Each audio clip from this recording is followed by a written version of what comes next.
Okay, so we're back, and this time we're back for real. So we're back with the review, long-term review of the Samsung Galaxy A26 5G, and this has been my main phone for like 11 months. So let's talk about it. I've been using the Samsung Galaxy A26 for about 11 months now. I got this phone last year in July, in the beginning of July. So yeah, it's been 11 months since I've been using this. So it's basically a year. So I should have made a review as soon as I got this phone, but procrastination got to me. So yeah, here we are 11 months later with the long-term review of the Samsung Galaxy A26 5G, right? So let's start by the design first. So like the design, I kind of like the design, you know. It has this glass back with plastic frames, which I'm totally okay with it, especially knowing that this phone is pretty durable. It has an IP67 water and dust resistance, so may or may not have splashed this phone with water, but it's still functional today. It's perfect. It's still running okay as I got it from the store, right? Yeah, it looks good with this triple camera setup over here, and yeah, it is a fingerprint scanner on the side, a volume rocker, one mic on the top, and then two mics on the bottom with the charging port and the speaker, right? I've kept it on a case like for pretty much the rest of the time, so that's why it looks this sleek, right? So no cracks on the back and no cracks on the front, although there is this little crack right over here. I'm not sure you can see it. It's there, but it's not really an issue. I dropped this phone like countless times with a case on it, by the way, and it still survived till this day. So for design, I give it 6 out of 10 because, well, if I use this phone without a case, it's very slippery. Like the back, like the glass back is very slippery, especially when like I've moisturized my hands and stuff, and leaves this phone very like slippery, prone to like falling and breaking. So yeah. And now let's talk about the display, right? So the display is a 6.7-inch AMOLED display with 120 Hz display, right? So 120 Hz display does drain the battery a lot, so I keep it at 60 Hz most of the time. So yeah, you can even see that I have the battery saver icon over there. So yeah, you do know that this phone's battery is kind of weak because I think this phone's processor is power hungry. So yeah, keep it on battery saver for the most time. So it's also 1080p. like the display is very nice. I can actually watch 4K content, believe it or not. So the display is actually decent on this phone. It can get really bright, especially when you're outdoors, right? So like the display is an 8 out of 10. There is this one major setback about this display though, which is the U notch right here, right? So like you can see that that thing is kind of an ISO along with the chin, but if you can adapt to use this phone just how it is, then you should have no problems whatsoever. Okay, now that we've covered the display and the design, now let's talk about performance, right? Which actually is one of the good things and the bad things about this phone. So yeah, the performance actually, it's solid, okay? It does, however, remind you that it's not a flagship device time and time again, right? So like basically this phone runs on an Exynos 1380, and this is the Antutu score of the phone itself. And yeah, it's not actually that bad if you think about it, you know. I can play a lot of games on 60 fps, 30 fps, and it does get warm to the touch, especially in summer, right? In summer, this phone gets so hot that it's basically unusable, right? So you could get warnings that the phone is too hot and the phone will turn off in 30 seconds. But now that it's winter in my region, the phone has barely gotten hot because, well, I'm barely gaming, okay? I don't game a lot on this phone. So yeah, the phone only gets hot when I play like Trackers of Europe 3. That's only when it gets hot, right? So this phone is honestly a gaming powerhouse on a budget. If you want a gaming phone on a budget and you don't mind a phone that gets hot, pretty much this one is for you, right? So it's a pretty solid gaming device. My only problem with it is that it gets hot. I've seen people play like Genshin Impact on this phone, not Wuthering Waves. I haven't actually seen people play Wuthering Waves or Red Auto Sport or something like that, but I've played Call of Duty Mobile on the highest graphics possible on this phone, and it ran smoothly along with all the games that I have on this phone. The type of games that you see here do tell you that I'm not a gaming person, right? So I barely play any of these games, bro. I only play these games when like internet is down. So yeah, this is a very nice gaming phone on a budget if you don't mind overheating. So like the way this phone's overheating problems are so bad, like I literally made a TikTok video once showing how hot this phone gets, and I actually had put ice on it, believe it or not, bro. That's how hot it was. I think it was like during the peak summer months here in South Africa, and that video gives you an idea that this phone can get really hot. Then of course, that's classic Exynos problems. It runs on an Exynos 1380 like I've mentioned. Everything about this performance I like except the overheating issues. But then again, it does occasionally stutter when I turn it on. Like when it's the first time turning it on, like it does occasionally stutter. So it only stutters for about like 2 minutes and then it's back to normal. It does remind you that it's not a flagship device. It does lag occasionally. On basic use, I don't think you're gonna have any problems with this phone whatsoever. It has 6 GB of RAM. However, I do wish that it had a little bit more RAM, like 8 GB. Although they do sell these in 8 GB of RAM variant. When I got this phone, the 8 GB version was not available, right? So I only had like 6 GB of RAM options, so I had no choice but to take it. So I'm not really complaining about it, but although I wish I had 8 GB of RAM, and it also has 128 GB of storage, which to me it's good and not good at the same time.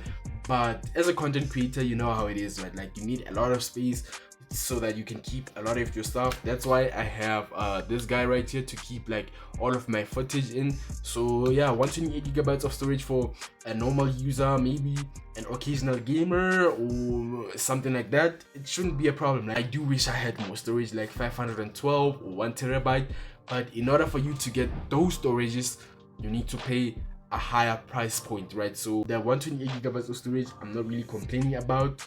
And yeah, there's also the 256 GB model for this phone, which also wasn't available where I got this phone. So 128 GB of storage and 6 GB of RAM is good for me until at least I get at least a better phone. So in terms of performance, I give it a 7 out of 10. It's good, but it's good for the price. It does remind you that it's a budget smartphone at the end of the day, and you could get all the models which are like more powerful than this phone. But if you have this available within reach, then I don't see a problem with performance of this phone. So now we get to the cameras, right? And for the cameras, this phone has been doing a pretty good job, if I'm not gonna lie. So we have a 50 megapixel main camera, an 8 megapixel ultra wide, and a 2 megapixel macro lens, which these two I don't really see the use for them because they are low detailed. Anything about them, it would be wasting time if I were to talk about them, right? So the main event here is the 50 megapixel main camera here and the 13 megapixel front facing camera, right, which have been doing a great job.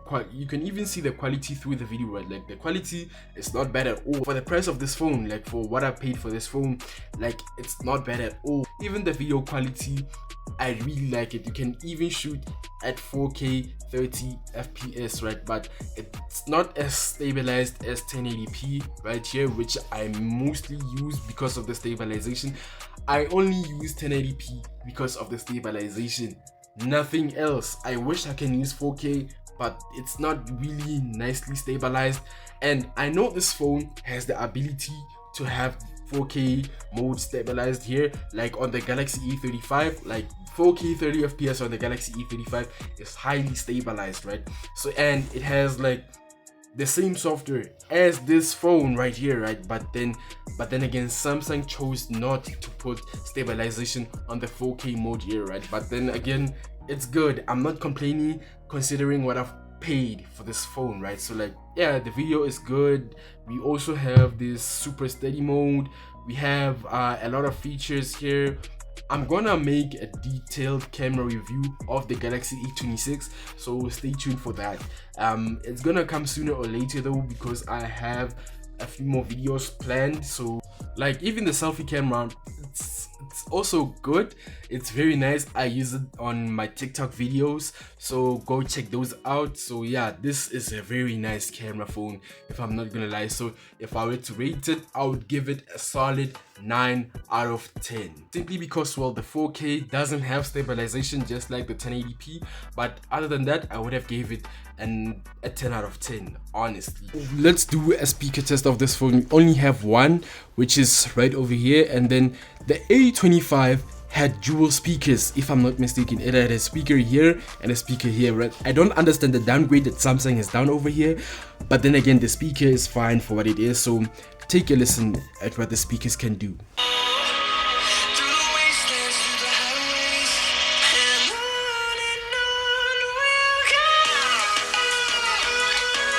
That should give you an idea of how the Galaxy A26 5G sounds in day-to-day usage, right? So the speakers are not bad, so I would have to give them an 8 out of 10, simply because of the lack of stereo speakers and the downgrade that they have done from the Galaxy A25 to the A26, which I don't really understand. But the speakers, like I've said, they're good enough on how they are. I'm just really disappointed on the lack of stereo speakers. If you've made it this far on this video, you've probably seen that this phone has actually treated me very nicely, although I wish to upgrade. So let's talk about the extra stuff that this phone has to offer, right? So we have this power button / fingerprint scanner. Don't mind the lining here, I just made that with a blue pen. So we have this power button / fingerprint scanner, which actually is fast enough. Actually, like, it's not bad, and it's also not the fastest, but for a fingerprint scanner, it certainly does the job very well. Okay, we also have a volume rocker over here. We have a USB-C here, which charges at 25 watts. This phone has 5000 mAh battery, so it can take about less than 2 hours to fully charge this phone from 0%, which is honestly I'm okay with. And here we have our SIM card tray, which houses a dual SIM support and an SD card. However, you can only choose between 2 SIM cards with no SD card, or a SIM card with an SD card and no other SIM card, right? So it's a hybrid SIM card, right? And yeah, that's it. That's only the extra stuff this phone has to offer. The phone runs on One UI 8.5, and when I got this phone, it was on One UI 8. It should get 6 more years of software updates, or maybe 5. As you can see right here, it runs on One UI 8.5, so Android 16. If I was to rate software, if I was to rate software updates here, I would give them a 9 out of 10, simply because of the time spent this phone is gonna be supported for. So yeah, it has Bluetooth 5.3. it's protected on both front and back by the Gorilla Glass Victus Plus, and weighs 200 grams. So yeah, that's it about this phone. Now down to the conclusion. So the Galaxy A26 5G is a very nice phone, especially if you're under a tight budget and you want something that's actually capable, like it can game. It has a very nice camera with very nice display and a good speaker with a micro SD card support. However, the lack of headphone jack, which doesn't really bother anyone nowadays because it's 2026. Come on, bro, they're crying for the headphone jack thing. Like, it's a thing of the past now. If you want a headphone jack, just buy an older device like the Galaxy S10 or something, I don't know. So yeah, this phone does pretty well for the price. Like, if I were to give it an overall rating, right, so I would give it a 6-7 out of 10. Okay, so because, well, for the price it has a lot to offer. Actually, you know, for the price it has a lot to offer. Like, you can get nice storage, micro SD card, a good camera. Even if you are a content creator and you're under a tight budget, this is a phone that I would highly recommend over if you don't want your iPhone alternative. So yeah, this phone is a very nice phone from Samsung for the price. It's also very thin. It has this nice premium feeling. Like, anything about this phone you should like if you're under a tight budget. So yeah, thank you guys for watching, and I'll see you when you see me. I almost forgot to tell you something.